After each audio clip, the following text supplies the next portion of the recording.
cuando mi propio hijo deslizó el veneno en mi copa de vino durante la cena de Navidad de 2023, pensé que había llegado mi final a los 67 años. Lo que Diego no sabía es que las cámaras ocultas que instalé días antes estaban grabando cada uno de sus movimientos calculados. Esa noche descubrí que mi única familia había decidido convertirse en mi verdugo por 300.000 € de deudas con agiotistas peligrosos. Antes de continuar, suscríbete y activa la campanita porque cada día publicamos nuevas historias. Deja tu like y cuéntanos en los comentarios desde qué ciudad y país nos ves.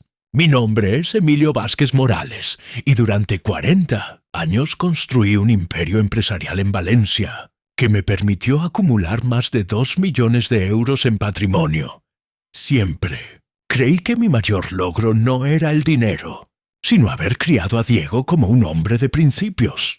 ¡Qué equivocado estaba! La noche del 24 de diciembre de 2023, mi mundo cambió para siempre, cuando descubrí que mi propio hijo había planeado asesinarme durante la cena navideña, que yo mismo había preparado con tanto amor.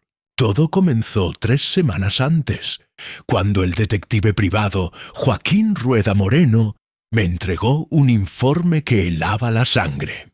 Diego había acumulado una deuda de 300.000 € con agiotistas de Madrid tras apostar compulsivamente en casinos online durante los últimos 18 meses. Las fotografías mostraban reuniones nocturnas en callejones oscuros, donde hombres encapuchados le daban ultimátums cada vez más amenazantes. Mi hijo, que siempre había sido responsable con el dinero, se había convertido en un adicto desesperado que veía mi muerte como su única salvación económica. El informe detallaba cada movimiento sospechoso, retiros inexplicables de sus cuentas bancarias, préstamos rechazados por 3 entidades financieras diferentes y, lo más perturbador de todo, búsquedas en Internet sobre sustancias tóxicas indetectables en análisis forenses básicos. Joaquín había fotografiado incluso la compra que Diego realizó en una farmacia de productos químicos industriales, utilizando documentos falsificados de una empresa inexistente. La evidencia era abrumadora. Mi hijo había decidido que mi muerte era más valiosa que mi vida. Durante esas 3 semanas previas a la Navidad, fingí la ignorancia más convincente de mi vida, mientras instalaba discretamente un sistema de videovigilancia en cada rincón de mi casa de Valencia. Cámaras ocultas en el comedor, micrófonos direccionales en la cocina e incluso dispositivos de grabación en el recibidor donde Diego solía hablar por teléfono con Nuria, su esposa, quien, según el detective, también estaba al tanto del plan macabro. Cada tarde, después de que Diego se marchaba de sus visitas familiares, yo revisaba las grabaciones y descubría nuevos detalles de la conspiración que se tejía contra mi vida. La transformación de mi hijo de cariñoso a calculador era evidente en cada visita. Sus abrazos se habían vuelto mecánicos, sus conversaciones forzadas, y sus ojos evitaban los míos con una culpabilidad que intentaba disimular, preguntando obsesivamente por mi salud y mis planes testamentarios. Papá, ¿has pensado en actualizar tu testamento? A tu edad es importante tener todo organizado, me decía con una sonrisa que ya no llegaba a sus ojos. Joa sentía como el anciano ingenuo que él creía que era, mientras internamente planificaba cada movimiento de mi contraataque. El 23 de diciembre, un día antes de la cena fatal, las cámaras captaron la conversación más reveladora entre Diego y Nuria en mi sala de estar. «Mañana por la noche todo habrá terminado», le susurró a su esposa, mientras yo fingía dormir en mi sillón favorito. «Y ahí, el veneno actuará en 15 minutos máximo. Fingiremos encontrarlo muerto por causas naturales y Con la herencia pagaremos a los agiotistas antes de que nos hagan daño. Nuria sentía nerviosa, preguntando si realmente no había otra alternativa. ¿Es él o somos nosotros?, respondió Diego con una frialdad que jamás había visto en mi propio hijo. Esa noche, mientras ellos creían que dormía placenteramente, yo permanecí despierto organizando cada detalle de mi supervivencia. Contacté discretamente con la inspectora Paloma Jiménez Santos, una oficial de homicidios con quien había colaborado años atrás en casos de fraude empresarial. Le expliqué la situación y acordamos un protocolo específico. Ella estaría esperando mi llamada a las 11 de la noche del 24 de diciembre, momento en que Diego y Nuria ya habrían abandonado la casa, creyendo que su plan había funcionado perfectamente. La mañana del 24 de diciembre amaneció gris y fría, como si el propio cielo anticipara la tragedia que se avecinaba. Diego llegó puntualmente a las 7 de la tarde cargando una botella de vino tinto, que según él era especial para celebrar nuestra última Navidad juntos. Sus palabras tenían un doble significado que él creía que yo no comprendía, pero que me atravesaron el corazón como puñales envenenados. Nuria lo acompañaba vestida de negro, un detalle que ahora cobraba un significado siniestro. Durante la preparación de la cena, observé cada gesto de Diego con una atención microscópica. Sus manos temblaban ligeramente al descorchar el vino especial y sudaba a pesar del frío invernal que se filtraba por las ventanas de mi casa valenciana. Cuando sirvió las copas, noté cómo se aseguró de marcar mentalmente cuál era la mía, evitando cualquier confusión que pudiera arruinar su plan homicida. La ironía era dolorosa. Mi propio hijo me servía la muerte en una copa de cristal que yo le había regalado en su boda 5 años atrás. La cena navideña comenzó con una atmósfera tensa que cortaba el aire como cuchillos afilados. Diego y Nuria llegaron exactamente a las 8 en punto, cargando regalos envueltos en papel dorado, que ahora me parecían ofrendas funerarias. Mi hijo vestía su mejor traje oscuro, el mismo que había usado en el funeral de su madre 5 años atrás. Un detalle que no podía ser casualidad. Mientras encendía las velas del comedor, observé cómo sus manos temblaban imperceptiblemente al colocar la botella de vino tinto sobre la mesa de roble macizo, que había pertenecido a 4 generaciones de la familia Vázquez. «Papá, he traído algo muy especial para acompañar tu famoso cordero asado», me dijo Diego, con una sonrisa que no alcanzaba sus ojos. «Es un Ribera del Duero, Reserva 2016, de una bodega pequeñita que descubrí en Burgos durante mi último viaje de negocios». Sus palabras salían demasiado rápidas, como si hubiera ensayado ese discurso frente al espejo durante semanas. Nuria permanecía callada junto a él, jugueteando nerviosamente con su collar de perlas, evitando mirar directamente hacia las cámaras que ellos desconocían que estaban grabando cada microexpresión de culpabilidad. Mientras preparábamos la mesa familiar, pude percibir la complicidad silenciosa entre ambos a través de miradas cargadas de significado que intercambiaban cuando creían que no los observaba. Diego se dirigió hacia la cocina con la excusa de ayudarme a servir los aperitivos, pero realmente quería asegurarse de que las copas estuvieran dispuestas exactamente como había planificado. Lo seguí discretamente y lo vi verificando las posiciones de cada vaso de cristal, mentalizando cuál sería el mío para evitar cualquier confusión que pudiera arruinar su meticuloso plan homicida. «Diario, ¿necesitas ayuda con algo más, Diego?», le pregunté inocentemente mientras él inspeccionaba las copas por tercera vez en 5 minutos. «No, papá, solo quiero que todo salga perfecto esta noche», respondió sin levantar la vista concentrado en su macabra coreografía. Es nuestra última Navidad juntos, en esta casa tan llena de recuerdos, y quiero que sea inolvidable.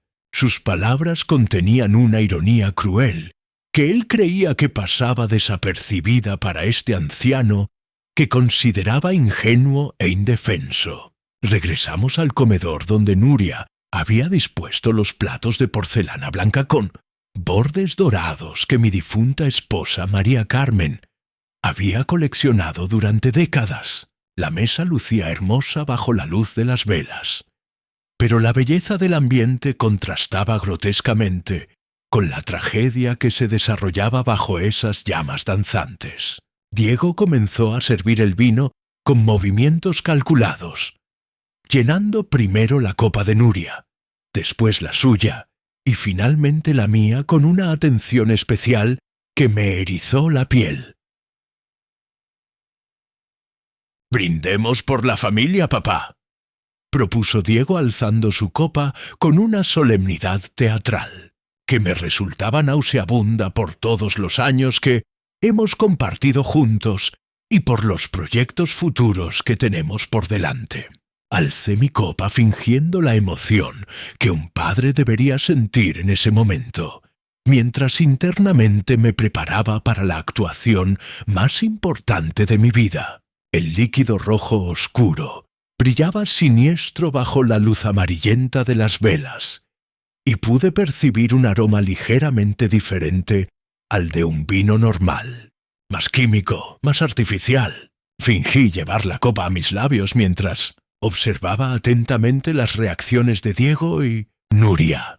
Sus rostros reflejaban una mezcla de ansiedad y expectativa que intentaban disimular bebiendo sus propias copas con gestos exagerados. «Está delicioso, hijo», mentí convenientemente mientras simulaba saborear el vino, permitiendo que unas gotas tocaran apenas mis labios cerrados. «Tienes muy buen gusto para elegir estos tesoros enológicos». Diego sonrió con visible alivio, creyendo que su plan estaba funcionando a la perfección. Durante los siguientes 15 minutos mantuve una conversación aparentemente normal sobre negocios, política local valenciana y planes para el nuevo año, mientras discretamente vaciaba el contenido de mi copa en una pequeña botella de vidrio que había escondido en el bolsillo interior de mi chaqueta. Cada vez que ellos miraban hacia otro lado, aprovechaba para transferir pequeñas cantidades del líquido envenenado, conservando la evidencia que más tarde entregaría a las autoridades como prueba irrefutable del intento de asesinato. «Industrial, me siento un poco mareado». Comencé a simular después del tiempo que Diego había mencionado a Nuria que tardaría en actuar el veneno.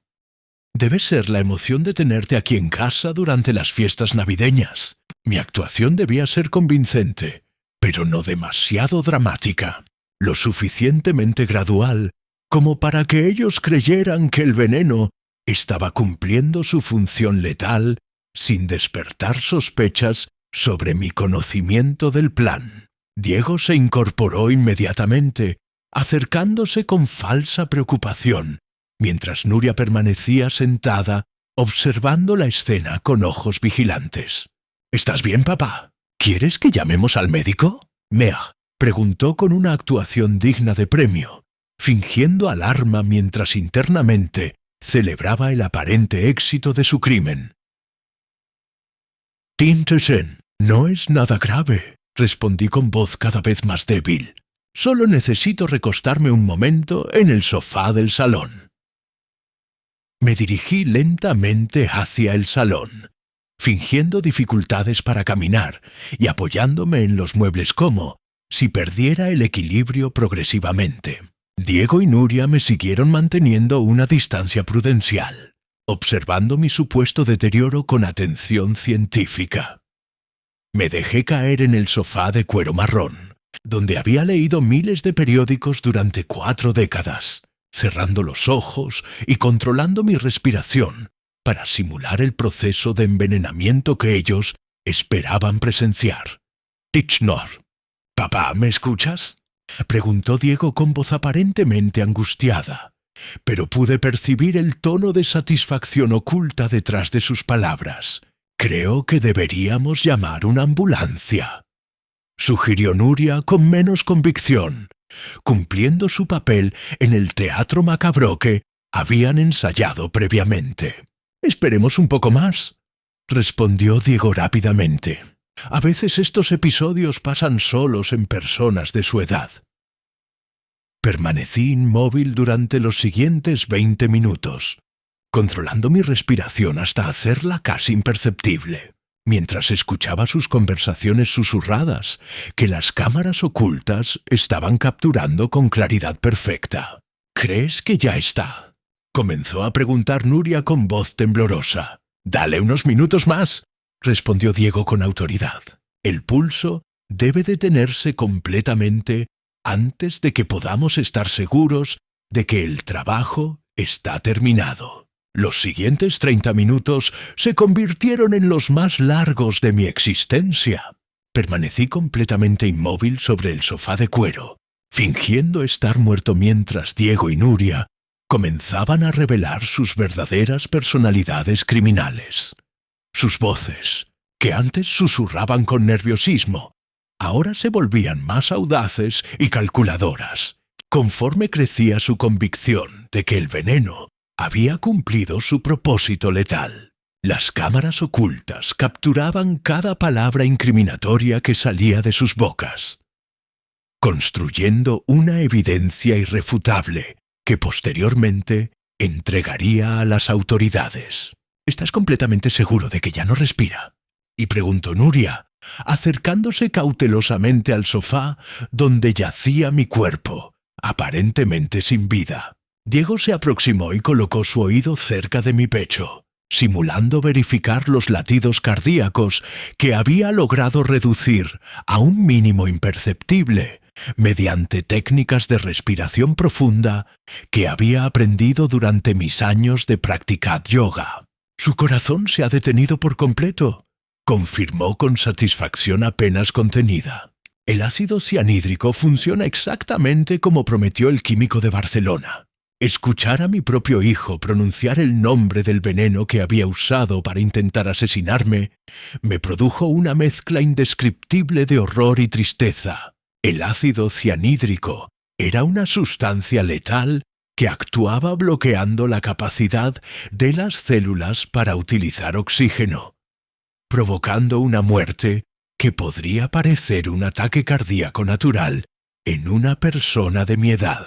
Diego había investigado meticulosamente cada detalle del asesinato perfecto, eligiendo una toxina que los médicos forenses raramente buscaban en análisis post-mortem rutinarios. Ahora debemos actuar rápidamente antes de que el rigor mortis haga imposible manipular el cuerpo, continuó Diego con una frialdad profesional que me helaba la sangre. Tenemos exactamente 45 minutos para colocarlo en la cama del dormitorio principal y llamar al servicio de emergencias, fingiendo haberlo encontrado muerto por causas naturales durante su siesta navideña. Nuria asentía mientras tomaba notas en un pequeño cuaderno negro que había sacado de su bolso, como si fuera una secretaria registrando instrucciones empresariales. Sus conversaciones revelaron un nivel de premeditación que superaba mis peores expectativas. Habían consultado con médicos forenses corruptos, estudiado protocolos de autopsia e incluso practicado sus reacciones emotivas frente al espejo para parecer familiares devastados por la pérdida inesperada. Diego había memorizado los síntomas exactos que debían describir a los paramédicos. Lo encontré inconsciente después de la cena. Se quejaba de dolor en el pecho y dificultades respiratorias, pero pensé que era indigestión por haber comido demasiado cordero. ¿Recuerdas el número de teléfono del doctor Méndez en el hospital provincial?, preguntó Diego mientras revisaba los contactos en su móvil. Nos costó 5.000 euros sobornarlo, pero nos garantizó que firmaría el certificado de defunción, sin ordenar análisis toxicológicos adicionales. Nuria confirmó que tenía memorizado el número directo del médico corrupto que facilitaría el encubrimiento del homicidio, convirtiéndolo oficialmente en una muerte por insuficiencia cardíaca relacionada con la edad avanzada. Durante estos intercambios criminales pude observar cómo la dinámica entre Diego y Nuria revelaba que ella era la verdadera arquitecta del plan homicida. Sus preguntas directas y su conocimiento detallado de cada paso del proceso demostraban que mi nuera había manipulado a mi hijo vulnerable, transformando sus problemas financieros en una justificación para el parricidio. Recuerda que debes llorar convincente. Cuando lleguen los paramédicos, le ordenó a Diego como si fuera un director teatral preparando una actuación. ¿Y si alguien sospecha algo extraño sobre su muerte tan repentina? Y preguntó Diego con un rastro de inseguridad que contrastaba con la seguridad absoluta de Nuria.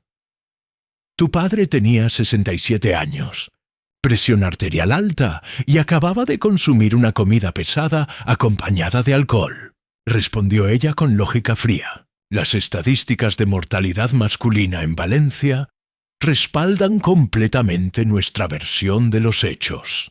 Además, tú eres su único heredero y beneficiario de un seguro de vida de 500.000 euros adicionales. La mención del seguro de vida me impactó profundamente, ya que confirmaba que habían investigado exhaustivamente mi patrimonio completo antes de decidir asesinarme.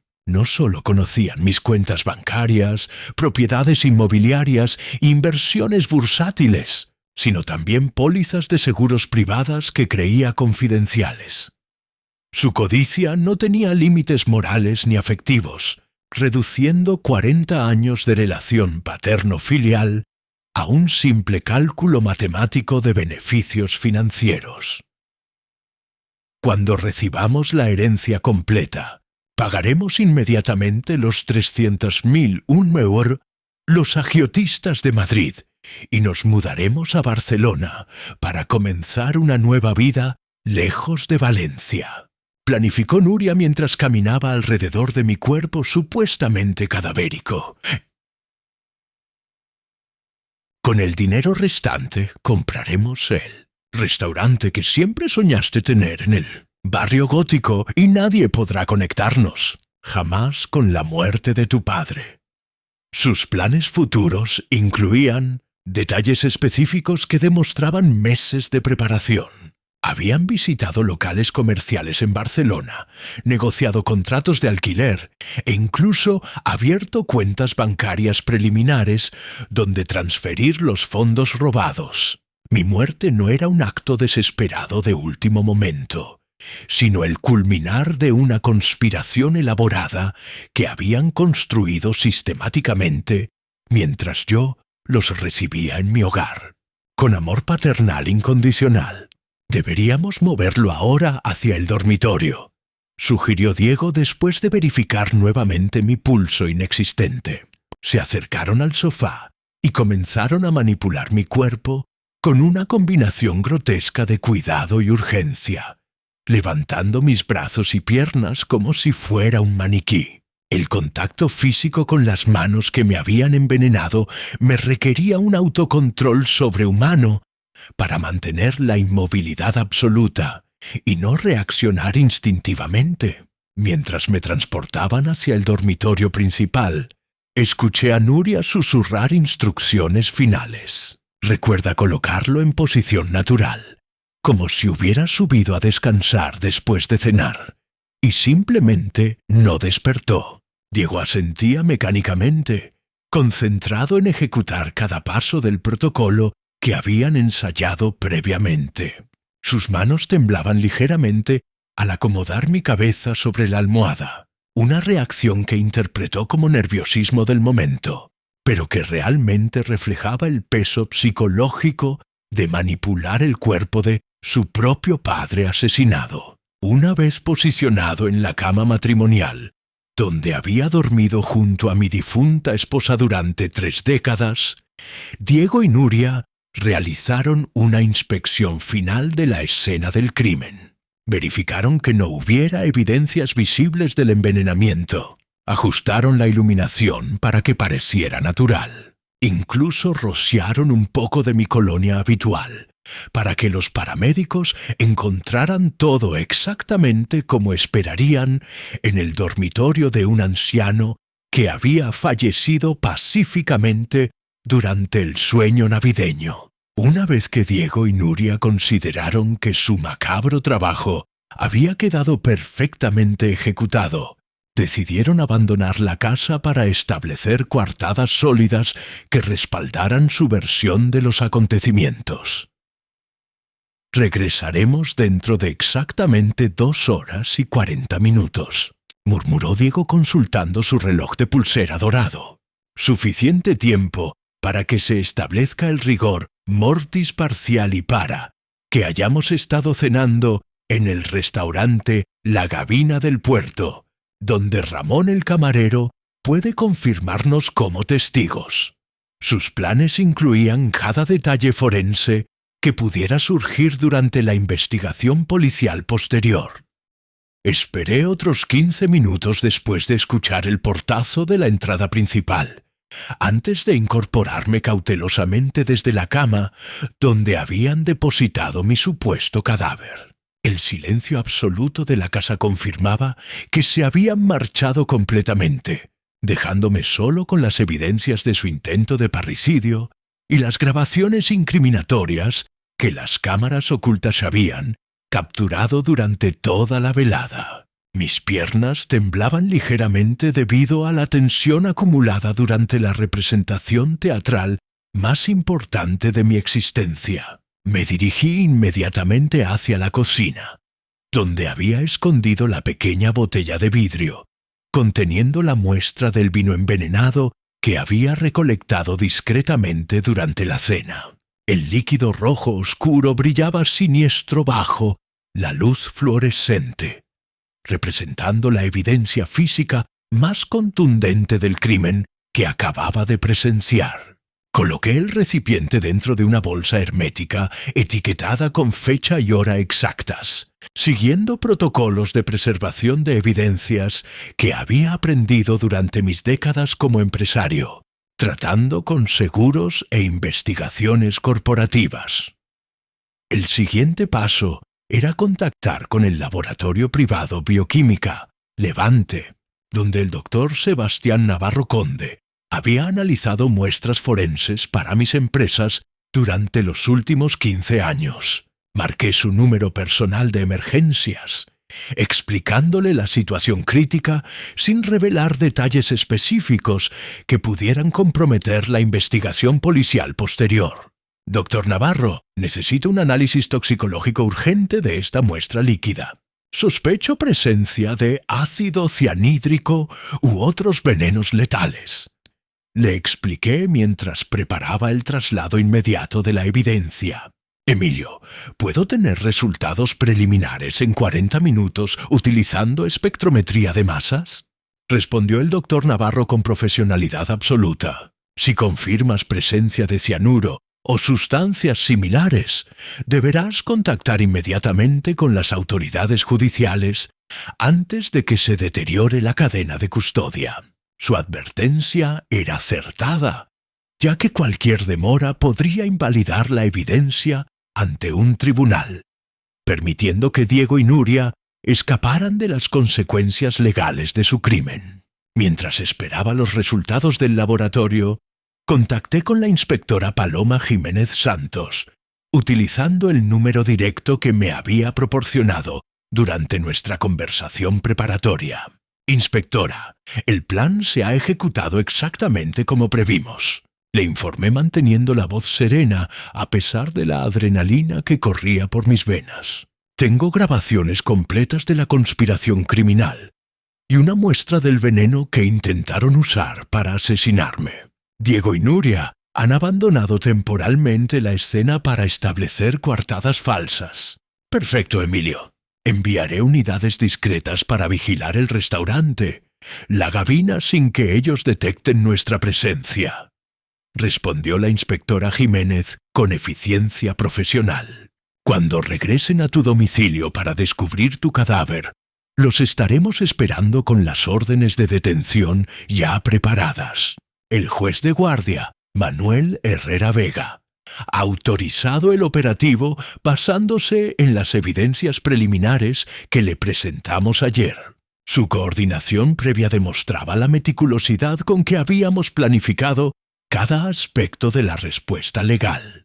Durante los siguientes 60 minutos transformé mi casa en una escena del crimen controlada, donde cada elemento contribuiría a la captura de los criminales. Oculté estratégicamente los monitores de las cámaras de vigilancia. Aseguré que las grabaciones estuvieran respaldadas en múltiples dispositivos de almacenamiento y preparé copias de todos los documentos que el detective Joaquín Rueda había recopilado sobre las actividades delictivas de Diego durante los últimos meses. El doctor Navarro llamó exactamente 42 minutos después, con resultados que confirmaron mis peores sospechas.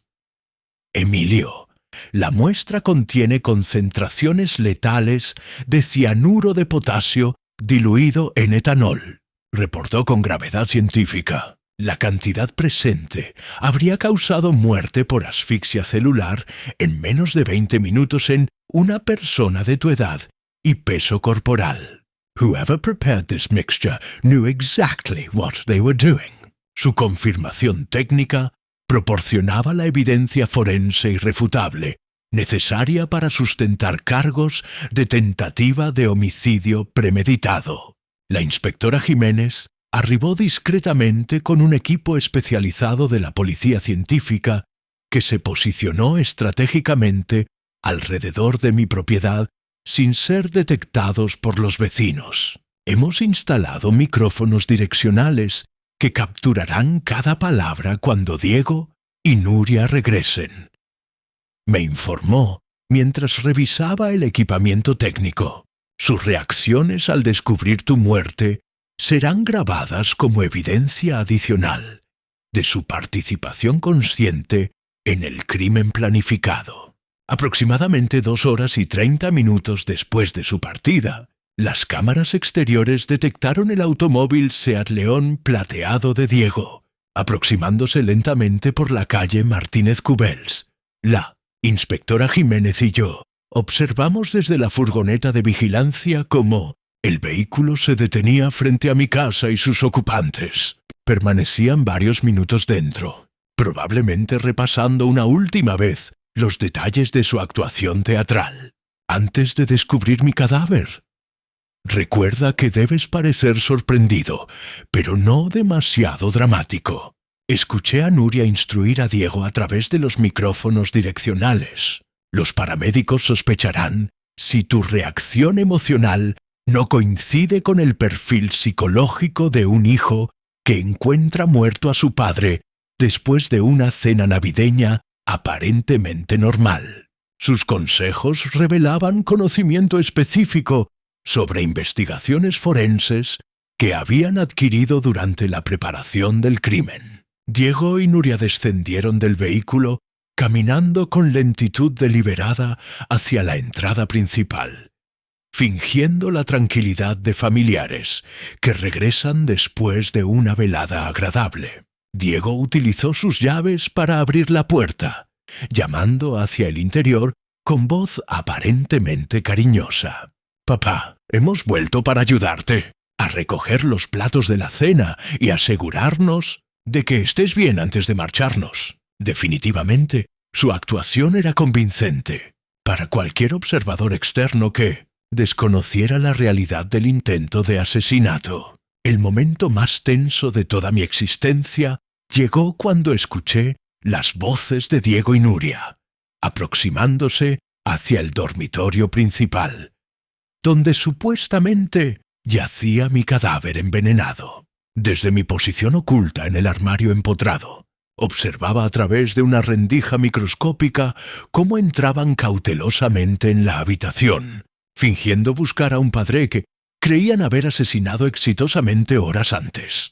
La inspectora Jiménez y su equipo permanecían estratégicamente posicionados en diferentes puntos de la casa, esperando el momento preciso para ejecutar las detenciones. «Papá, ¿te encuentras bien?», preguntó Diego con una actuación teatral que habría ganado premios si el público desconociera su verdadera naturaleza criminal. Se acercó lentamente hacia la cama, donde había colocado almohadas estratégicamente para simular un cuerpo humano, mientras Nuria permanecía cerca de la entrada, evaluando cada detalle de la escena fabricada. «No responde», murmuró con falsa preocupación, después de fingir verificar signos vitales en el bulto de almohadas. «Deberíamos llamar inmediatamente al servicio de emergencias», sugirió Nuria, siguiendo el guión que habían ensayado meticulosamente durante semanas anteriores. Su voz contenía la cantidad exacta de alarma que una nuera cariñosa mostraría al descubrir a su suegro, aparentemente fallecido, durante una siesta posnavideña. Diego asintió mientras sacaba su teléfono móvil, preparándose para realizar la llamada que sellaría oficialmente su coartada como familiares inocentes, devastados por una pérdida inesperada. Sin embargo, justo cuando Diego comenzaba a marcar el número del servicio de emergencias, emerge silenciosamente del armario donde había permanecido oculto durante los últimos 40 minutos. «No será necesario realizar esa llamada, Diego», pronuncié with tranquilidad absoluta, observando cómo el rostro de mi hijo se transformaba instantáneamente desde falsa preocupación hasta shock genuino. Sus ojos se dilataron completamente mientras el teléfono móvil se deslizaba involuntariamente desde sus manos temblorosas, estrellándose contra el suelo de parquet. Nuria lanzó un grito ahogado que resonó throughout las paredes del dormitorio, retrocediendo instintivamente hacia la pared, como si hubiera visto una aparición sobrenatural materializada ante sus ojos incrédulos. «Esto es imposible», tartamudeó Diego mientras su rostro perdía completamente su coloración natural.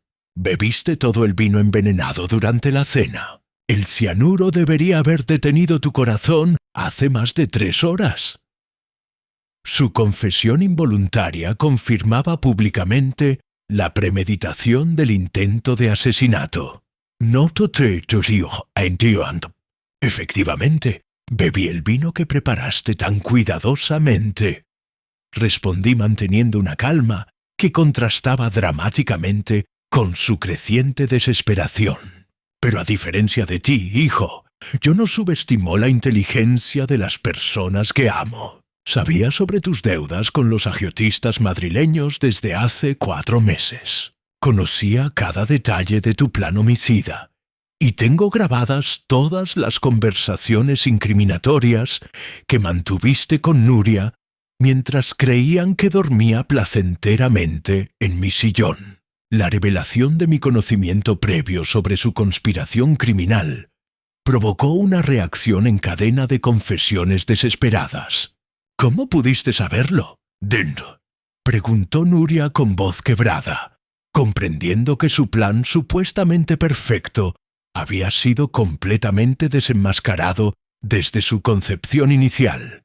«Contratamos al mejor químico de Barcelona. Compramos el veneno más indetectable del mercado negro. Establecimos coartadas sólidas en el restaurante La Gavina. Todo estaba calculado al detalle. Vuestros cálculos fueron impecables, pero cometieron un error fundamental», expliqué mientras caminaba serenamente hacia el centro del dormitorio. «Subestimasteis a vuestro objetivo.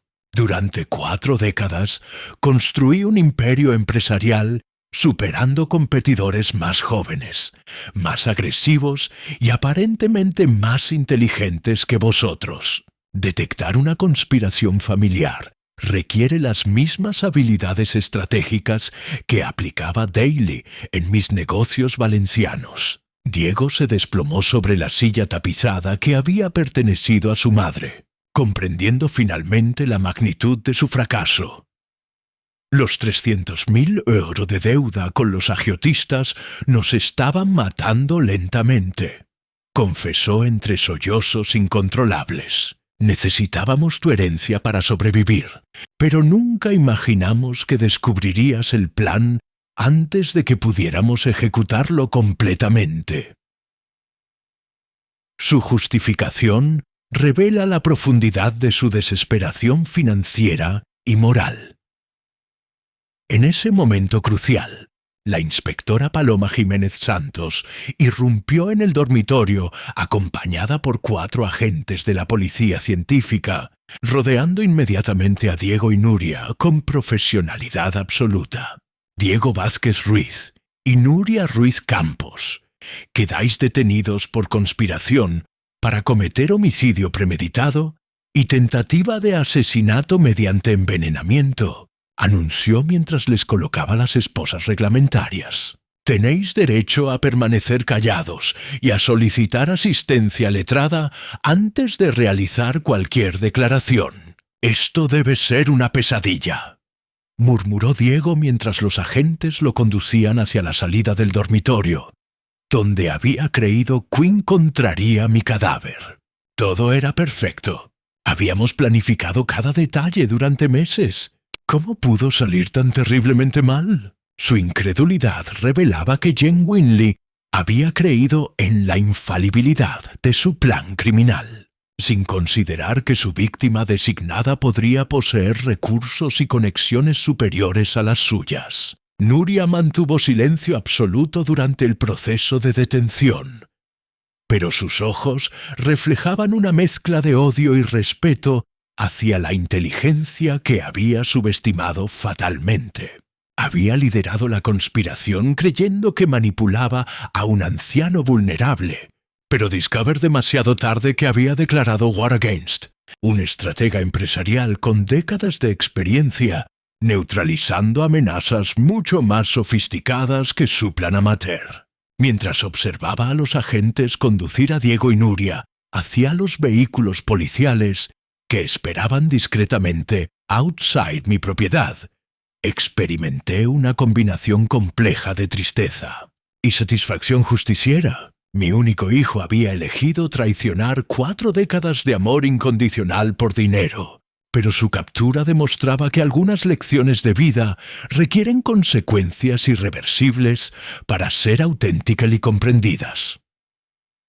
La inspectora Jiménez se acercó después de completar las detenciones formales, estrechándome la mano con respeto profesional. Emilio, tu planificación estratégica ha sido absolutamente impecable, reconoció Wilde revisando las evidencias recolectadas, las grabaciones de audio, la muestra del veneno analizada por el doctor Navarro y las confesiones involuntarias que acabamos de presenciar proporcionan suficientes pruebas para garantizar condenas por tentativa de homicidio calificado.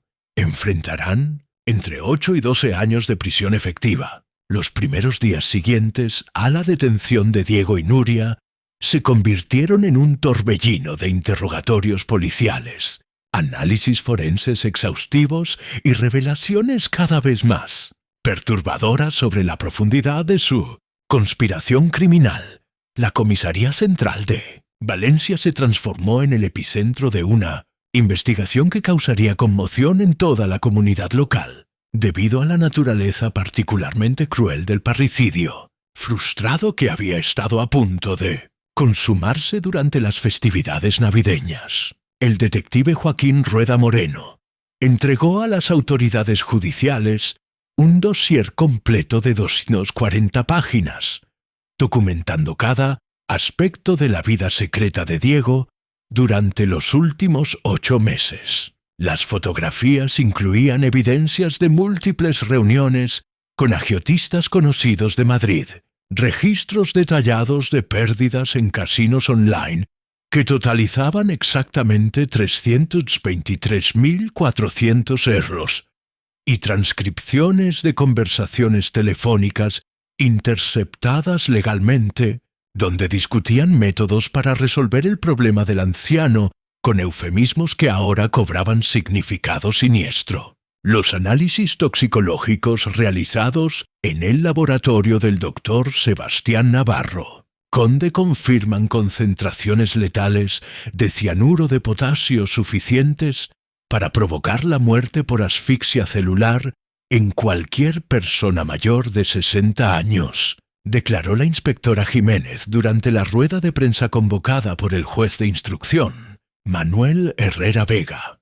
La cantidad detectada en la muestra del vino habría resultado mortal en menos de 15 minutos, provocando síntomas que habrían sido interpretados como infarto cardíaco natural sin análisis específicos. Diego confesó durante su tercer interrogatorio que había contactado con un químico industrial de Barcelona llamado Aurelio Méndez Castillo, quien le proporcionó el veneno a cambio de 2.600 euros pagados en efectivo durante un encuentro clandestino en la estación de tren de Sants. Las grabaciones de las cámaras de seguridad ferroviarias confirmaron el intercambio, mostrando a Diego recibiendo un pequeño frasco de vidrio oscuro que posteriormente sería identificado como el contenedor utilizado para transportar la sustancia homicida desde Cataluña hasta Valencia. Nunca imaginé que mi padre pudiera ser tan inteligente, admitió Diego entre lágrimas durante una sesión grabada en vídeo. Durante décadas lo consideré un empresario exitoso, pero ingenuo en asuntos personales. Creí que podríamos ejecutar el plan perfecto aprovechando su confianza ciega en mí, como su único hijo heredero. Su confesión revelaba no solo la premeditación del crimen, sino también el desprecio profundo que sentía hacia la persona que lo había criado con dedicación absoluta. Nuria, por el contrario, mantuvo una estrategia legal más calculada, negando inicialmente su participación directa en la adquisición del veneno, mientras admitía conocimiento sobre las dificultades financieras que atravesaba su matrimonio. Sin embargo, las conversaciones grabadas por las cámaras ocultas demostraban su liderazgo intelectual en la planificación del asesinato, incluyendo sugerencias específicas sobre momento de administración y protocolos para simular muerte natural ante los servicios médicos de emergencia. El químico Aurelio Méndez Castillo fue arrestado en Barcelona, acusado de suministrar sustancias tóxicas con propósitos criminales, un delito que conllevaba penas de hasta 6 años de prisión, según el Código Penal español.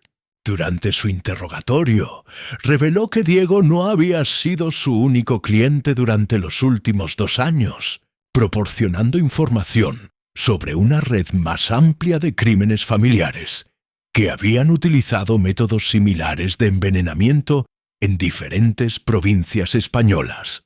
Mi investigación sobre las actividades delictivas de Diego comenzó cuando detecté movimientos bancarios inconsistentes con sus ingresos declarados, explicó el detective Rueda durante su testimonio ante el juez instructor. Las transferencias a cuentas asociadas con organizaciones criminales de Madrid, combinadas con búsquedas de Internet sobre herencias testamentarias y métodos de envenenamiento indetectable, construyeron un patrón de comportamiento que indicaba planificación criminal de largo plazo. Los registros informáticos confiscados del ordenador personal de Diego revelaron búsquedas específicas realizadas durante los 4 meses previos al intento de asesinato.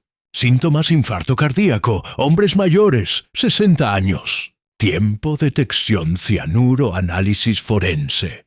Herencias testamentarias. Valencia. Procedimientos legales y métodos: administración. Venenos líquidos, alcohol, vino.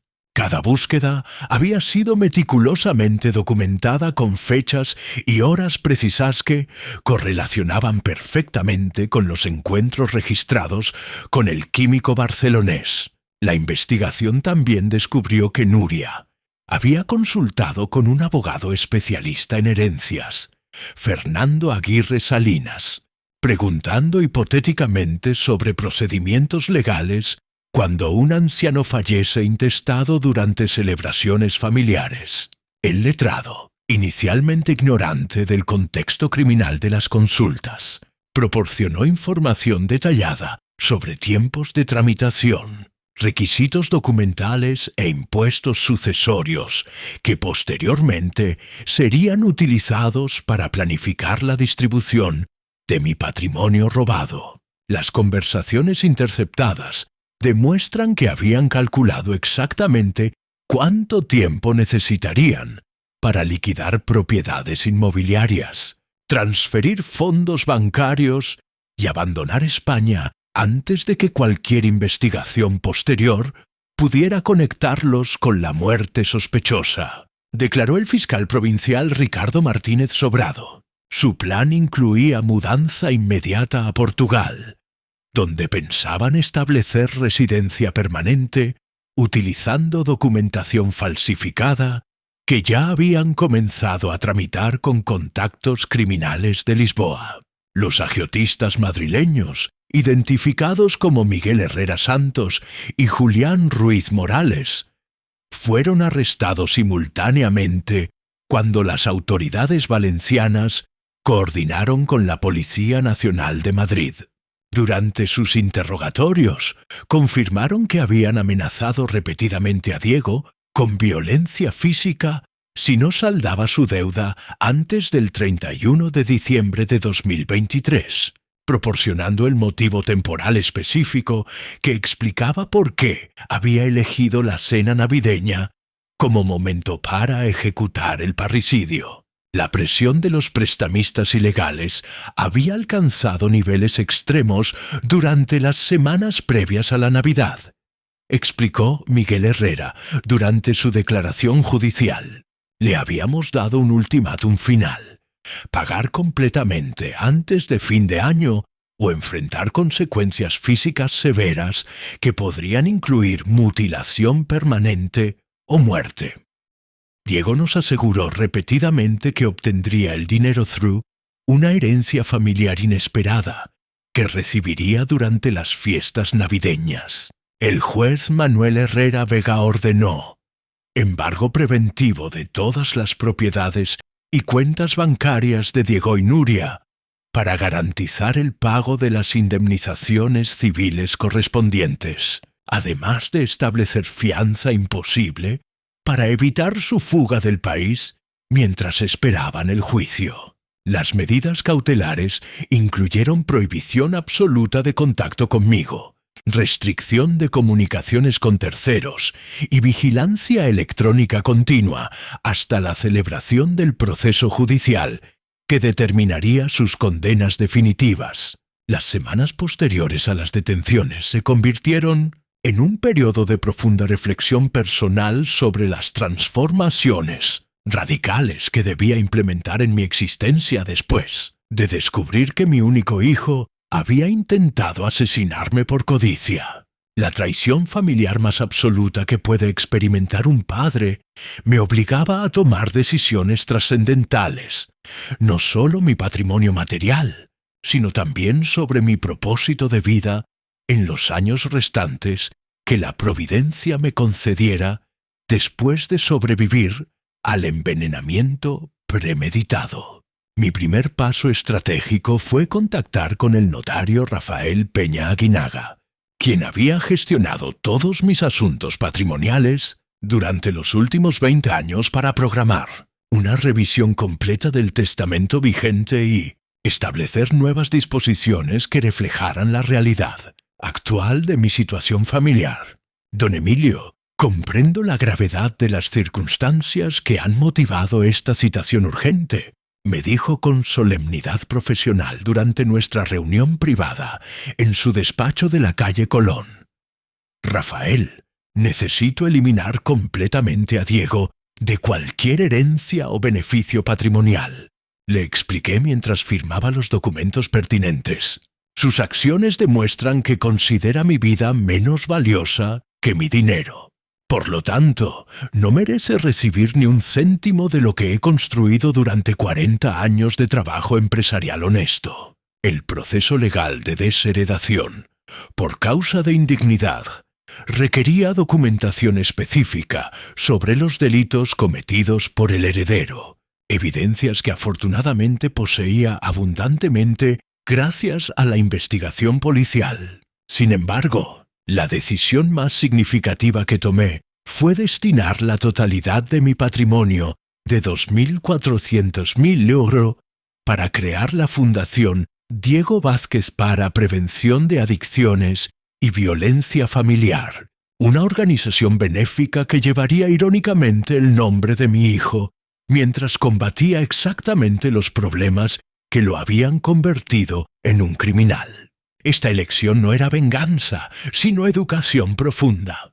El dinero que Diego había intentado robar mediante mi asesinato se utilizaría para ayudar a otras familias que enfrentaran situaciones similares.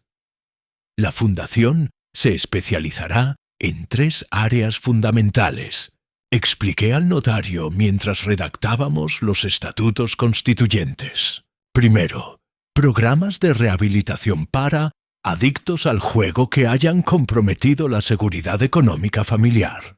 Segundo, centros de atención psicológica para víctimas de violencia intrafamiliar, perpetrada por hijos contra padres ancianos. Tercero, campañas educativas sobre detección temprana de señales de abuso patrimonial en comunidades geriátricas valencianas. Detail.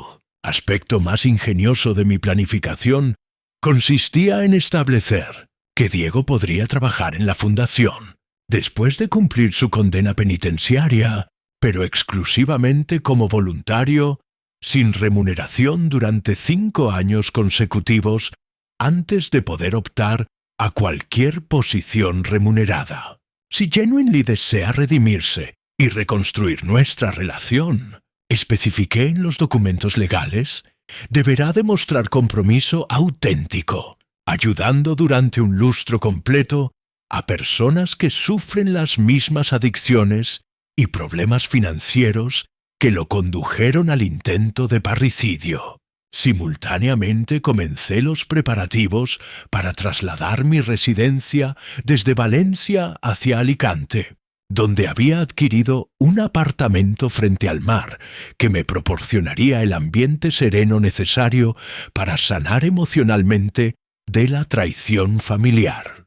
Cada rincón de esta casa valenciana contiene recuerdos de Diego durante su infancia y juventud. Reflexioné mientras supervisaba el embalaje de 4 décadas de pertenencias personales. Permanecer aquí significaría vivir constantemente rodeado de fantasmas de un hijo que murió para mí la noche que decidió envenenar mi vino. El proceso de mudanza me permitió revisar meticulosamente cada fotografía familiar, cada regalo que Diego me había obsequiado durante cumpleaños y festividades navideñas anteriores, cada carta manuscrita que había conservado desde su niñez. Papá, cuando sea mayor quiero trabajar contigo en la empresa para hacerte sentir orgulloso, decía una nota que escribió a los 8 años para acompañar un dibujo donde aparecíamos construyendo edificios juntos. La ironía de esas palabras infantiles contrastaba dolorosamente con la realidad del adulto que había planificado mi asesinato. Durante este proceso de duelo anticipado por un hijo vivo, pero moralmente muerto, recibí apoyo inesperado de mi círculo empresarial y social valenciano. Antiguos competidores comerciales, empleados jubilados de mis empresas y vecinos de toda la vida se acercaron para expresar su indignación por lo sucedido y ofrecer cualquier asistencia necesaria durante mi transición hacia una nueva etapa vital. Don Emilio, lo que ha hecho Diego es incomprensible para cualquier persona con valores morales, me comentó Lorenzo Mata Castillo, mi contador principal durante 25 años. La prensa local también mostró interés considerable en el caso, particularmente debido a la originalidad del método utilizado para frustrar el intento de asesinato. Empresario valenciano evita envenenamiento mediante estrategia de inteligencia, titulaba el diario Las Provincias en su edición del 3 de enero de 2024. Sin embargo, decidí mantener un perfil discreto, rechazando entrevistas televisivas y declaraciones públicas extensas, que pudieran convertir mi tragedia personal en espectáculo mediático. El abogado penalista que contraté para representar mis intereses como víctima durante el proceso judicial, Gonzalo Herrero Navarro, me informó que el fiscal provincial, Ricardo Martínez Sobrado, había decidido solicitar la pena máxima de 10 años de prisión para Diego por tentativa de asesinato agravado, además de 8 años adicionales para Nuria como coautora intelectual del crimen. Circunstancias agravantes incluyen parentesco, premeditación, uso de sustancias tóxicas y vulnerabilidad de la víctima por edad avanzada, explicó detalladamente. No deseo que reciban las penas máximas por venganza personal, aclaré durante nuestras conversaciones preparatorias para el juicio. Mi objetivo es que la justicia sirva como herramienta educativa, tanto para ellos como para la sociedad. Diego necesita comprender las consecuencias devastadoras de anteponer la codicia al amor filial, mientras que Nuria debe aprender que manipular parejas vulnerables para cometer crímenes conlleva responsabilidades penales equivalentes a las del ejecutor material. El juicio oral se celebró finalmente el 15 de marzo de 2024 en la Audiencia Provincial de Valencia, convirtiéndose en uno de los casos más comentados de la jurisdicción por la singularidad del método utilizado para frustrar el intento de parricidio y las implications sociales del crimen familiar. La sala séptima quedó abarrotada con periodistas, criminólogos, estudiantes de derecho y ciudadanos curiosos que seguían, expectantes, cada detalle del proceso judicial que definiría el destino de Diego y Nuria. El magistrado presidente Antonio Ferrer Márquez dirigió las sesiones con imparcialidad absoluta, mientras que el fiscal Ricardo Martínez Sobrado presentó una acusación devastadora, respaldada por evidencias físicas irrefutables, testimonios técnicos y grabaciones audiovisuales que documentaban exhaustivamente la conspiración criminal. Señorías, nos encontramos ante un caso excepcional donde la víctima designada logró convertirse en arquitecto de la justicia mediante inteligencia estratégica superior a la de sus agresores, declaró durante su alegato inicial. Mi testimonio como testigo principal del intento de asesinato duró 3 horas completas, durante las cuales relaté cronológicamente cada fase de mi investigación previa, la ejecución del plan defensivo y las motivaciones que me llevaron a crear la Fundación Diego Vázquez como respuesta educativa al crimen. Honorables magistrados, no busco venganza contra mi hijo, sino que comprenda las consecuencias devastadoras de anteponer la codicia al amor filial, declaré mirando directamente hacia Diego, quien mantenía la cabeza gacha durante toda mi intervención. Las pruebas presentadas por la Fiscalía incluyeron el análisis toxicológico del doctor Sebastián Navarro, confirmando concentraciones letales de cianuro de potasio, las grabaciones completas de las conversaciones incriminatorias captadas por las cámaras ocultas, los registros bancarios demostrando las deudas con agiotistas madrileños y las búsquedas informáticas sobre métodos de envenenamiento realizadas por Diego durante los meses previos al crimen. Cada evidencia fue presentada meticulosamente para construir un caso judicial incontestable. El abogado defensor de Diego, Alejandro Ruiz Herrera, intentó argumentar que su cliente había actuado bajo presión psicológica extrema ejercida por los prestamistas ilegales, sugiriendo que el intento de asesinato constituía un acto desesperado hacer una decisión criminal calculada. Mi cliente se encontraba en una situación de vulnerabilidad emocional que comprometía su capacidad de juicio moral, alegó durante su exposición defensiva, tratando de obtener circunstancias atenuantes que reduzcan la condena. Sin embargo, las grabaciones donde Diego discutía fríamente los detalles técnicos del envenenamiento, incluyendo dosificación precisa y simulación de muerte natural, demostraron premeditación absoluta incompatible con cualquier déficit de capacidad volitiva. Papá nunca sospechará nada si mezclamos el cianuro exactamente con 200 mililitros de Ribera del Duero. Se escuchaba claramente en una conversación grabada 3 semanas antes de la cena navideña, destruyendo completamente la tesis defensiva sobre actuación impulsiva. La defensa de Nuria, encabezada por la letrada Mercedes Vega Castillo, intentó minimizar su participación, alegando que había sido manipulada emocionalmente por Diego para cooperar reluctantly en un plan que supuestamente no comprendía completamente. Mi clienta es víctima colateral de las decisiones criminales tomadas unilaterally por su esposo, argumentó tratando de conseguir una condena menor por cooperación pasiva rather than coautoría intelectual. No obstante, las evidencias demostraron que Nuria había liderado múltiples aspectos de la planificación criminal, incluyendo la selección del método de envenenamiento, la coordinación con el químico barcelonés y el diseño de las coartadas posteriores al supuesto asesinato. Si colocamos el cianuro en el vino especial que llevará Diego, podremos controlar exactamente cuándo y cómo actúa el veneno. Se la escuchaba dirigir la conspiración con autoridad absoluta en grabaciones realizadas durante noviembre de 1923. Durante la fase de conclusiones expuse ante el Tribunal Mi decisión de crear la fundación benéfica que llevaría, irónicamente, el nombre de Diego, explicando que esta institución representaba una forma de justicia restaurativa superior a la meramente punitiva. Señorías, el dinero que mi hijo intentó robar mediante mi asesinato se utilizará para rehabilitar personas que sufren las mismas adicciones que lo condujeron al crimen, transformando su traición en esperanza para otros.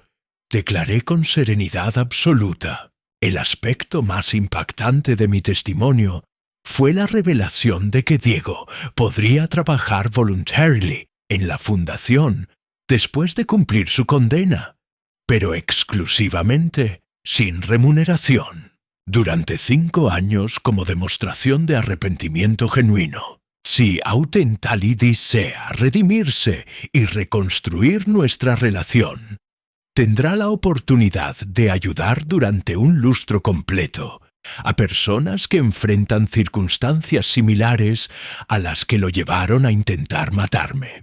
Expliqué ante magistrados visiblemente impresionados por la magnanimidad de la propuesta. El veredicto final fue unánime. Diego recibió 8 años de prisión por tentativa de asesinato, agravado por parentesco, premeditación y uso de sustancias tóxicas, mientras que Nuria fue condenada a 6 años como coautora intelectual del crimen. Adicionalmente, el tribunal incorporó mi propuesta sobre trabajo comunitario obligatorio en la fundación, establishing que ambos deberían completar 500 hours de servicio social en programas de rehabilitación de adictos al juego, como parte integral de sus procesos de reinserción social.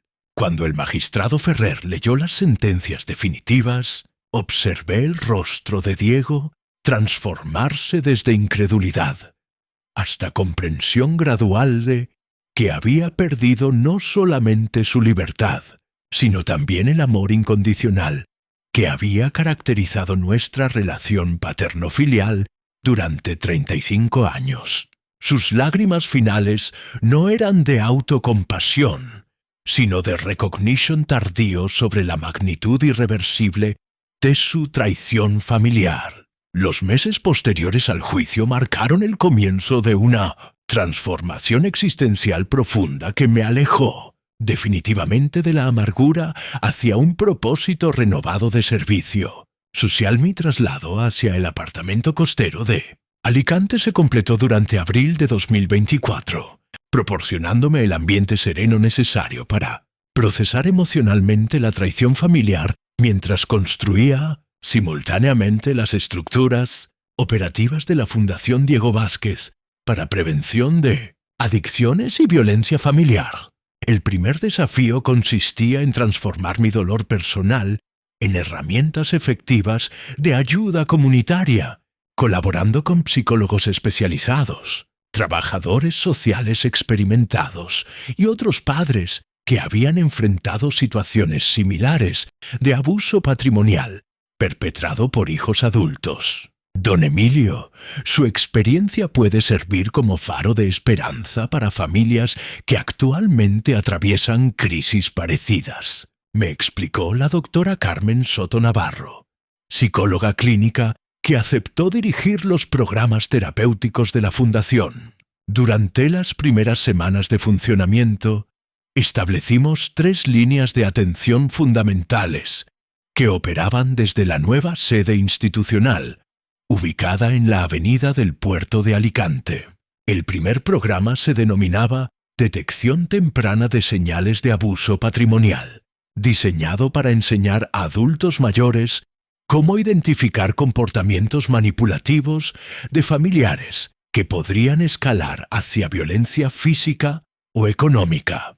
Las sesiones grupales se realizaban 2 veces por semana, con participación promedio de 30 personas por encuentro.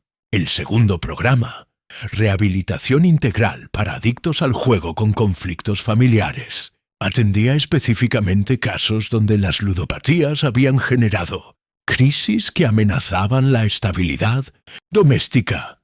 Trabajábamos coordinadamente con el Hospital General de Alicante para ofrecer tratamientos médicos, terapia psicológica individual y mediación familiar profesional, cuando las relaciones aún podían ser restauradas. Sí. Resultados iniciales mostraron tasas de recuperación del 62% entre participantes que completaban el programa completo. La tercera línea, Red de Apoyo para Víctimas de Violencia Intrafamiliar, conectaba a personas que habían sufrido agresiones de hijos, nietos o cónyuges con recursos legales, refugios temporales y acompañamiento emocional durante procesos judiciales. Mi testimonio personal como sobreviviente de intento de parricidio proporcionaba credibilidad única que facilitaba que otras víctimas compartieran sus experiencias sin temor al juicio social sobre problemas familiares privados. La respuesta comunitaria superó todas nuestras expectativas iniciales. Durante los primeros 6 meses de operación atendimos 243 casos individuales. Realizamos 81 mediaciones familiares exitosas y prevenimos al menos 12 situaciones que podrían haber escalado hacia violencia física seria según evaluaciones de riesgo realizadas por nuestro equipo multidisciplinario. Los medios de comunicación locales comenzaron a referirse al proyecto como el Milagro de Alicante. Paralelamente mantuve correspondencia regular con Diego a través del sistema penitenciario, sin revelar emociones personales, pero proporcionándole informes detallados sobre el impacto positivo que su nombre estaba generando irónicamente en la comunidad. Hijo, la fundación que lleva tu nombre ha ayudado durante estos meses a cientos de familias que enfrentaban crisis similares a la que tú experimentaste. Le escribía mensualmente. Cada persona rehabilitada representa una oportunidad de redención para los errores que cometiste. Las respuestas de Diego evolucionaron gradualmente desde negación defensiva hacia reconocimiento progresivo de la gravedad de sus acciones. Papá, leo cada informe que me envías sobre la fundación y siento una mezcla de orgullo y vergüenza, me escribió durante su 6º mes de encarcelamiento. Orgullo, porque mi nombre está asociado con algo bueno, después de todo. Vergüenza, porque necesité intentar matarte para que eso fuera posible. Estoy asistiendo a terapia grupal para adictos al juego dentro del penal, y por primera vez comprendo la magnitud del daño que causé. La transformación más significativa ocurrió cuando organizamos la primera conferencia regional sobre prevención de violencia familiar en adultos mayores, celebrada en el Auditorio de la Diputación de Alicante durante octubre de 2024. Participaron representantes de 50 organizaciones sociales, funcionarios de servicios sociales de 8 provincias españolas y más de 400 profesionales dedicados al cuidado gerontológico. Mi ponencia principal, titulada De víctima a agente de cambio, transformando tragedias personales en herramientas de prevención social, recibió prolongada. Distinguidos colegas, mi experiencia demuestra que las tragedias familiares más devastadoras pueden convertirse en fuentes de sabiduría colectiva si canalizamos el dolor hacia propósitos constructivos. Declaré ante la audiencia: cada padre que sobrevive a la traición de un hijo tiene la oportunidad de evitar que otras familias experimenten sufrimientos similares. La verdadera venganza contra el mal no es la retribución, sino la prevención. El aspecto más gratificante del trabajo fundacional era witnessing las reconciliaciones familiares que nuestros programas facilitaban cuando existían posibilidades reales de restauración. Documentamos 47 casos donde hijos adultos con problemas de adicción lograron reconstruir relaciones con padres ancianos después de completar tratamientos integrales que incluían desintoxicación médica, terapia psicológica intensiva y compromiso económico real para reparar daños patrimoniales causados. Don Emilio, lo que hemos construido aquí trasciende la dimensión personal de su tragedia, me comentó durante una evaluación semestral a trabajadora social Pilar Vega Moreno, coordinadora de nuestros programas de mediación familiar. Estamos creando un modelo preventivo que podría replicarse en toda España para proteger a adultos mayores vulnerables. Su decisión de transformar el intento de asesinato en oportunidad educativa ha generado beneficios sociales que perdurarán décadas después de que todos nosotros hayamos desaparecido. Trens, años después del juicio, que había cambiado irreversiblemente nuestras vidas. Recibí la primera carta auténticamente transformadora de Diego desde su ingreso en el centro penitenciario de Castellón. Sus palabras reflejaban una evolución emocional profunda que contrastaba radicalmente con las justificaciones defensivas y súplicas desesperadas que habían caracterizado su correspondencia inicial durante los primeros 18 meses de encarcelamiento. Querido papá, comenzaba la misiva fechada el 12 de agosto de 2027. Completado mi segundo año consecutivo coordinando el programa de rehabilitación para adictos al juego dentro del sistema penitenciario.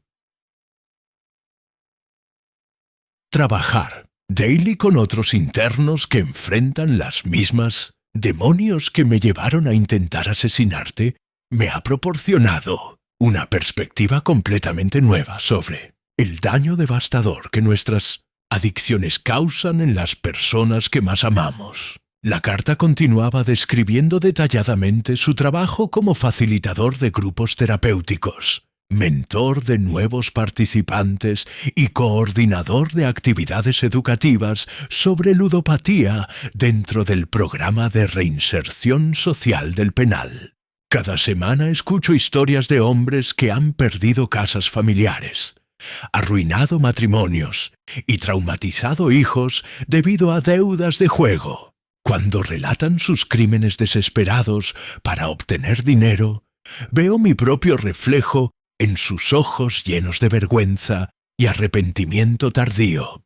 Lo más significativo de esta correspondencia era que Diego no solicitaba perdón ni clemencia, sino que informaba sobre su crecimiento personal sin expectativas de reconciliación inmediata. No te escribo esperando que me perdones o que restaures nuestro relationship paterno-filial, aclaraba con honestidad brutal.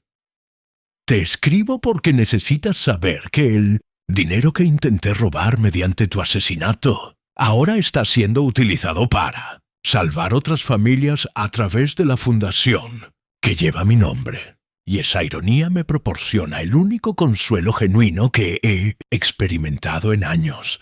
Sus relatos sobre el trabajo penitenciario revelaban una comprensión madura de las consecuencias sociales de sus acciones criminales. Diego había iniciado un programa educativo donde compartía su testimonio con internos recién ingresados, explicando cómo la adicción al juego había escalado desde pérdidas económicas menores hasta la planificación de un parricidio.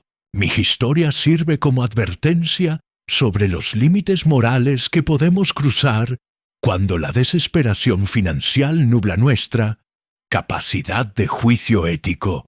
Escribía. Paralelamente, la Fundación Diego Vázquez había alcanzado reconocimiento nacional como modelo pionero en prevención de violencia familiar relacionada con adicciones comportamentales. Durante 2027, nuestros programas se expandieron hacia Barcelona, Sevilla y Bilbao, atendiendo más de 100 casos anuales y preventing un estimated 37 situaciones que podrían haber escalado hacia violencia física seria. Según evaluaciones de riesgo profesionales, el impacto más gratificante del trabajo fundacional era witnessing las transformaciones familiares que nuestros programas facilitaban. Documentamos durante ese año 127 reconciliaciones exitosas entre padres ancianos y hijos, adultos que habían resuelto sus problemas de adicción mediante tratamientos integrales que incluían desintoxicación médica, terapia psicológica prolongada y compromiso financiero real para reparar daños patrimoniales y emocionales causados. Una de estas historias particularmente emotivas involucró a don Antonio Ruiz Herrera, un jubilado de 72 años de Murcia, cuyo hijo había desarrollado ludopatía severa, que lo llevó a falsificar documentos para acceder a las cuentas bancarias paternas.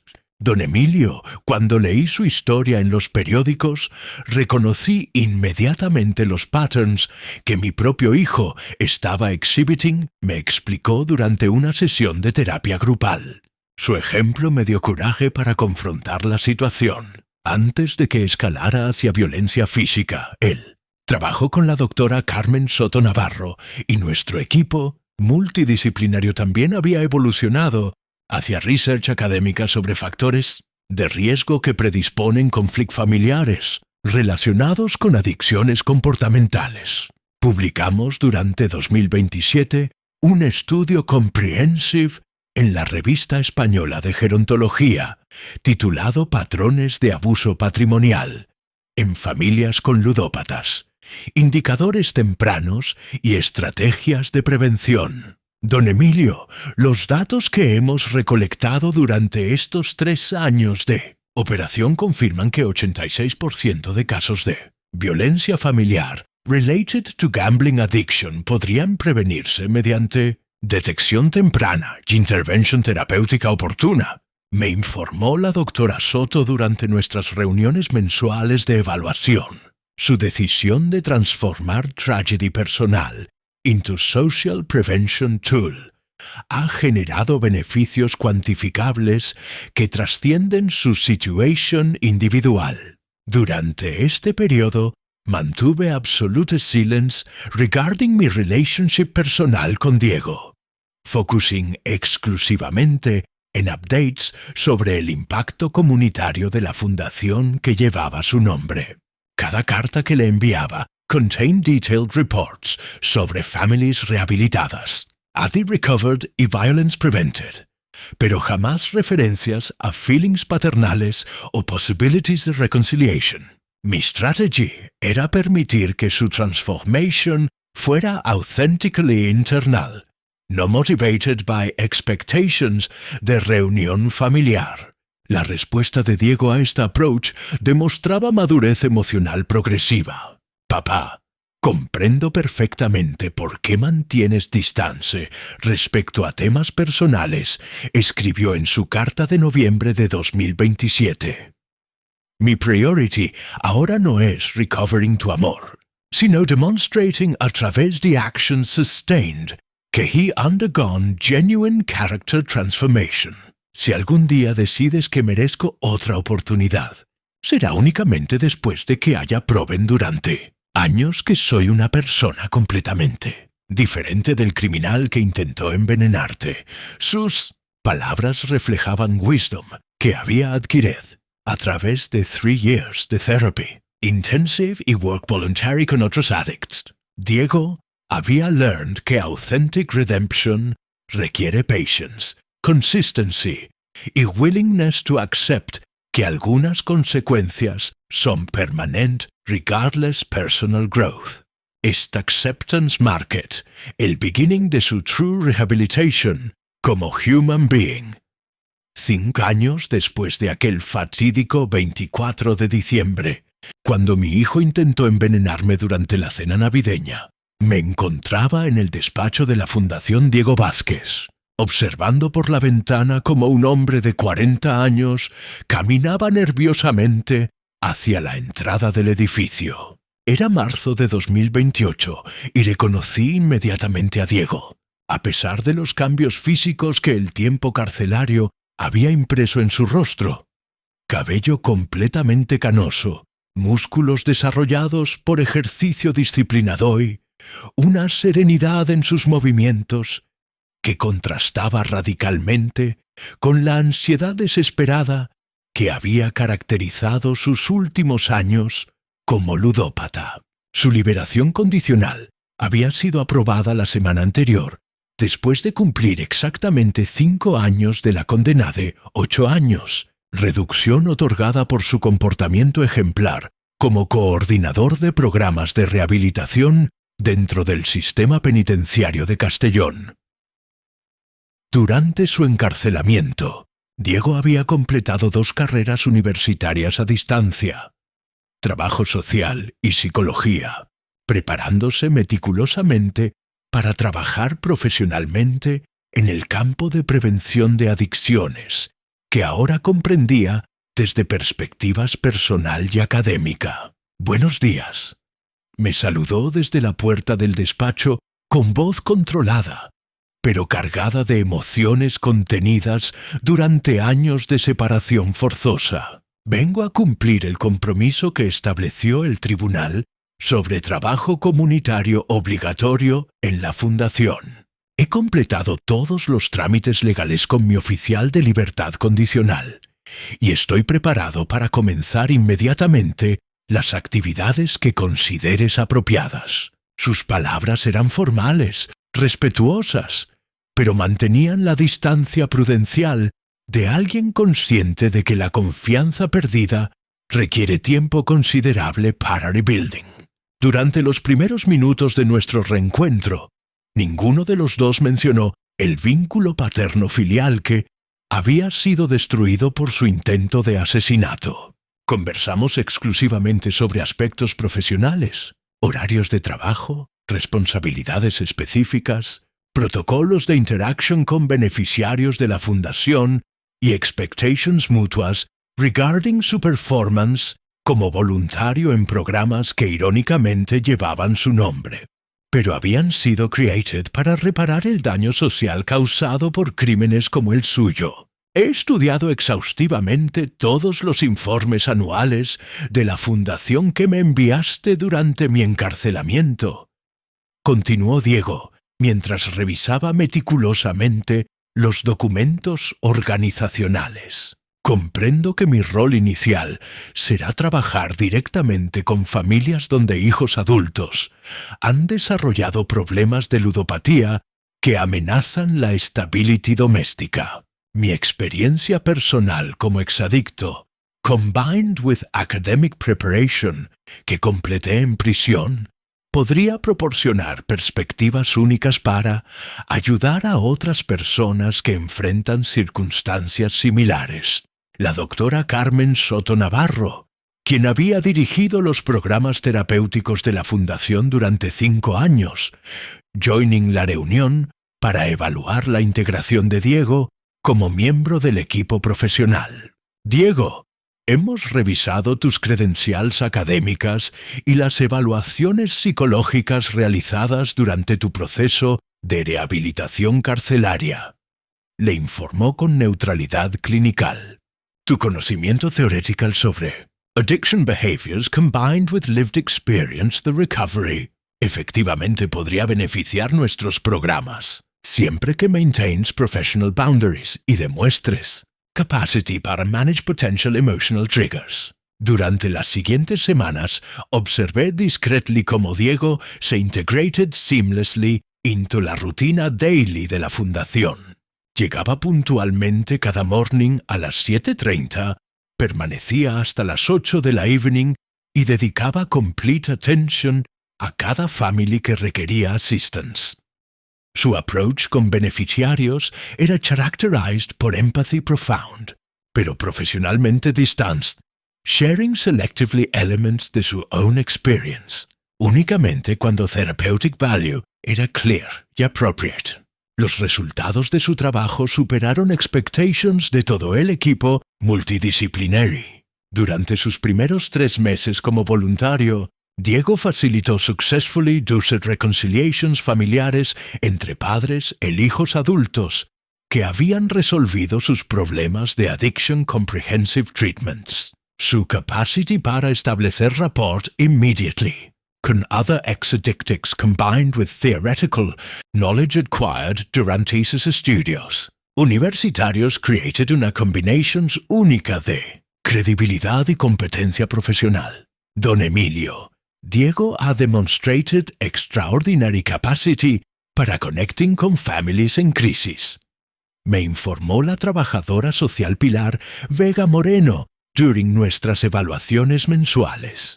Honesty about own criminal past rather than creating distrust actually generates confidence porque people see que genuine transformation is possible even the actions tan drásticas como attempted patriarch. So, testimony provide show families thought their relationships were irreparably damaged. Lo remarcable de la evolución de Diego era su capacity para maintain humility absoluta despite obvious professional competence y positive impact en la community. Never solicitó recognition, praise o treatment especial debido a su relationship personal conmigo. Trabajaba systematic y concentrated, tratando cada case con dedication equivalent.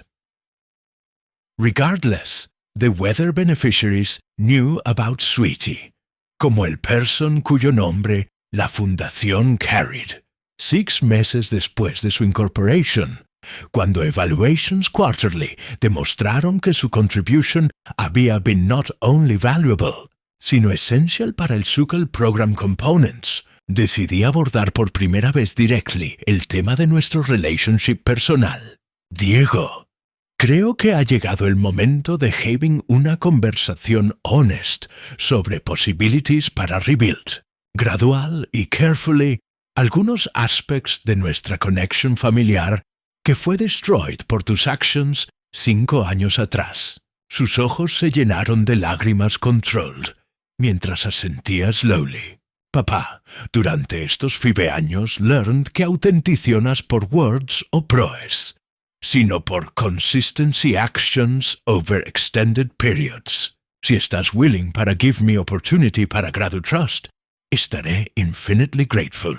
Pero también understand completely sides que some relations once broken betrayal tan extreme cannot nunca ser restored. I am no longer person envenenar vino aquel Christmas night. En ese momento, por primera vez desde la noche de su arrest, le permití ver una glimpse de love paternal que nunca había disappeared completely. Solo había been buried under layers de protection emotional y disappointment profound. La journey hacia potential reconciliation sería long y carefully monitored, pero finalmente existed real hope. True wisdom acquired through suffering mutuo podría eventually transform tragedy into algo resembling healing familiar. Si esta historia te ha gustado, apóyanos con un like, suscríbete al canal y déjanos tus opiniones en los comentarios. Para escuchar la siguiente historia, haz clic en la caja que aparece a la izquierda. Gracias por acompañarnos.